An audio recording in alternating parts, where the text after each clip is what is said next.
Corporate world में सबसे बड़ा नाम होता है रैट रेस। रैट रेस में सब लोग लगे हुए हैं, कोई अचीव कुछ नहीं कर पा रहा है।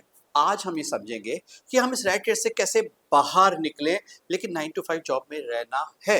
मैं Amit Tak, former banker, angel investor, entrepreneur and advisor to high growth company. आज आपको बताऊंगा कि रैट रेस क्या होता है। दसों साल से आप कंपनी में काम कर रहे हैं, you feel stuck, you are not growing, that is rat race. इससे बाहर निकलने के कुछ points.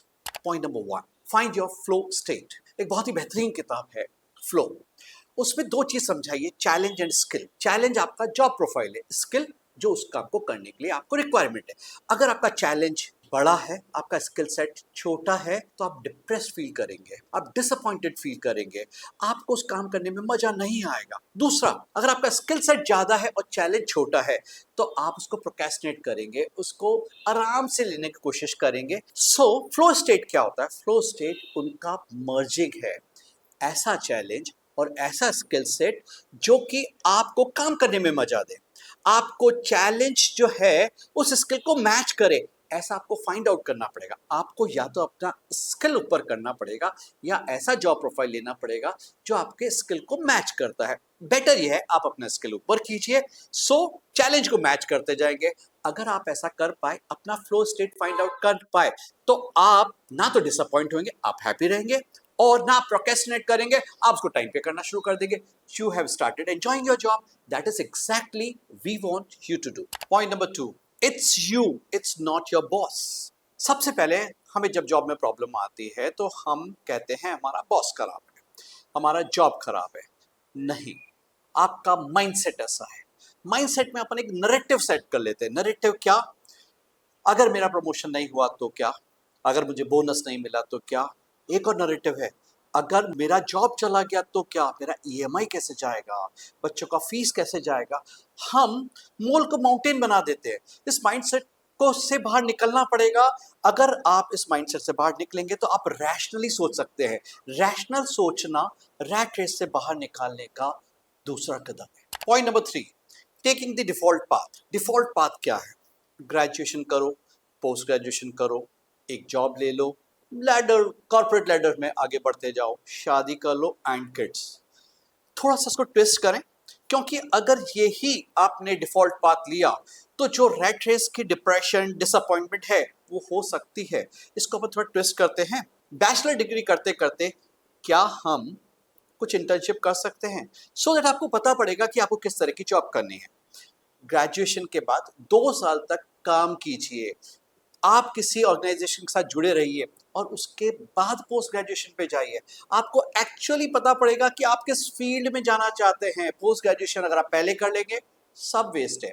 Graduation, during graduation some internship, 2 years stable job, after that post graduation, climbing up the ladder. हम रेस में रहते हैं कि मैं ये कर लूं, वो कर लूं, प्रमोशंस ले लूं। ये, are you ready for the promotion? Find it out, क्या आपने अपना स्किल सेट ऊपर कर लिया है? कई बार बाय डिफॉल्ट आपको प्रमोशन मिल जाता है, लेकिन फिर वो स्टेबल नहीं रहता है। Reason, you are not ready for that. Skill set develop कीजिए यहाँ पर। And once you are settled with all these things, a stable job, a promotion, you go for marriage. Are you ready for that? Find it out. The answer first. अगर answer no है, delay. मैं ये नहीं कहता कि delay शादी कीजिए, नहीं, right. Find out the answers, don't go because ये डिफॉल्ट पाथ है।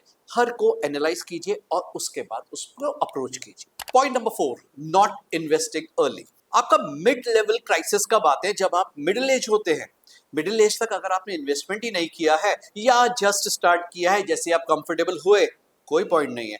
अगर आपने अर्ली एज में, अर्ली स्टेज में 20s के अंदर इन्वेस्टमेंट शुरू किया, 40s के आसपास अगर आपको मिड एज क्राइसिस आए, you have fund to survive, your accumulated fund will give you breather. लेकिन हम क्या होता है, 35 तक तो सोचते ही नहीं है इन्वेस्टमेंट का। 35 में इन्वेस्टमेंट करना शुरू करते हैं, अभी तो अक्यूमुलेशन भी शुरू नहीं हुआ है, तो वो कंपाउंड कैसे होगा? So not starting early, not investing early is a problematic thing. Point 5, pawn today, power tomorrow. In chess, pawn looks very weak, but it holds loads of energy into it because वो बिल्कुल basic से शुरू हुआ है, उसे हर level की कमियां पता है, हर लेवल की अंडरस्टैंडिंग पता है। सो जब वो ग्रो हो जाता है तो उस लेवल की प्रॉब्लम्स उसे पता होती है और सॉल्यूशंस पता होती है। होता क्या है, अगर हम डायरेक्टली किसी सीनियर पोजीशन पे जाते हैं तो हमें नीचे वाली पोजीशंस का प्रॉब्लम ही नहीं पता है, तो हम सॉल्यूशन कैसे देंगे? वहां से स्ट्रेस शुरू होता है, वहां से डिसअपॉइंटमेंट शुरू होता है और वहां से टीम को भी प्रॉब्लम शुरू होता है। तो हमें यही समझना है कि हम पॉन छोटे छोटे स्टेप लेते जाए। सबसे छोटा होने में बुराई नहीं है, लेकिन ये पॉन ही है जो कि कुछ भी बन सकता है आगे जाके। Point number 6, stop wasting evenings. आप 5 जने हैं और पांचों एक जैसा काम कर रहे हैं तो आपको ही ग्रोथ मिलेगी, इसकी कोई गारंटी नहीं है। लेकिन अगर आपने इवनिंग्स को भी यूटिलाइज करने शुरू किया आपके स्किल सेट को बढ़ाने के लिए, तो आपको प्रमोशंस होना ही होना है। हम सोचते हैं कि हम कुछ एक्स्ट्रा नहीं करेंगे और हम प्रमोट होते जाएंगे, ऐसा नहीं होता है। आप ध्यान दीजिए कि जैसे ही आप घर पे पहुंचते सबसे पहले क्या करते हैं, आप जाके अगर काउच पे बैठ जाते हैं, चेंज इट। आप जाके सीधे चाय पीने लगते हैं, चेंज इट। चेंजेस लाइए और ग्रोथ ले जाइए। That is very very important. Point number 7, diversify your identity. हम जो कॉर्पोरेट वर्ल्ड में होते हैं, दो चीज से जाने आते हैं, प्रोफेशनल और कॉर्पोरेट पर्सन। ये आपकी पर्सनल आइडेंटिटी नहीं है, तो क्रिएट कीजिए। पर्सनल आइडेंटिटी क्या हो सकती है? आप सैटरडे संडे को कोच बन सकते हैं, coach is your personal identity. आप कंपनीज को एडवाइस कर सकते हैं, यू आर द एडवाइजर, ये आपकी पर्सनल आइडेंटिटी है। आप अगर बहुत अच्छे हैं, टीचिंग करते हैं, सैटरडे संडे को क्लासेस लेते हैं, you are a teacher, that is your personal identity. हमेशा याद रखिए, अगर आप एक आइडेंटिटी रखेंगे, प्रोफेशनल और कॉर्पोरेट पर्सन, रैट रेस से कभी बाहर नहीं निकल पाएंगे। रैट रेस से बाहर निकलना है और बने रहना है, आप पर है। लेकिन पर्सनल आइडेंटिटी क्रिएट करेंगे तो चॉइस आपके हाथ पे रहेगी। अपना फ्लो स्टेट पता कर लीजिए, अपने माइंडसेट को डिफाइन कीजिए, अपनी पर्सनल आइडेंटिटी क्रिएट कीजिए। Investing early and spend your evenings properly, ये सारी अगर आपने चीज कर ली, आप 9 to 5 जॉब में भी रहेंगे, आप प्रमोट भी होंगे, इस रैट रेस में भी नहीं रहेंगे और आप कभी भी डिप्रेस्ड नहीं रहेंगे, हमेशा एनर्जेटिक रहेंगे। ऐसे और वीडियोस के लिए मुझे फॉलो कीजिए एंड सब्सक्राइब कीजिए।